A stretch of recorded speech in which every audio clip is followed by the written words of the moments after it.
চলো আজকে বাসন মাজতে মাজতে ভিডিওটা করার একটা কারণ আছে, কারণ আমার একটা ভিডিওতে, একটা না দুটো ভিডিওতে একটা বোন বা বন্ধু যাই বলো, সে আমাকে কোশ্চেন করেছে যে দিদি তুমি তো রান্নাঘরে লাগাওনি, কি লাগাওনি বেশ চিমনি, তো তুমি রান্নাঘরটা পরিষ্কার রাখো কি করে?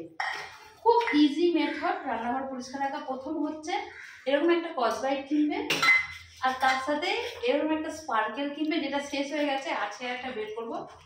আর নিজের একটু গায়ের জোর, যেটা তুমি বাপের বাড়ি থেকে খেয়ে জুগিয়েছিলে বডিতে, সেই গায়ের জোরটা লাগাবে, কারণ বরের গায়ের জোরটা বৃদ্ধ বয়সের জন্য রেখে দেবে। লড়তে হবে না বৃদ্ধ বয়সে, কুস্তো করতে হবে।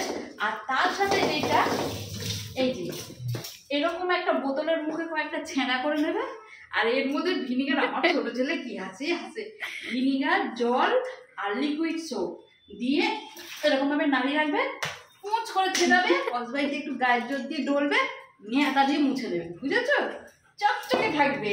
এতে কি হবে বলো তো, বর কোনোদিন কারণ হচ্ছে বরকে তুমি যতই চিমনি কেনার কথা বলো না কেন, সে তো বলেই যাবে আমার যেটা খাচ্ছে সেটা বডিতে স্টক করে রাখো, বুঝতে বয়সে আমার সাথে লড়বে বলে। কারণ আমি, আমার বড় আমাকে এখন থেকেই বলে আমি বিছনায় হাঁকবো, মুখবো, তোমাকে পরিষ্কার করবো, তবে আমি করবো।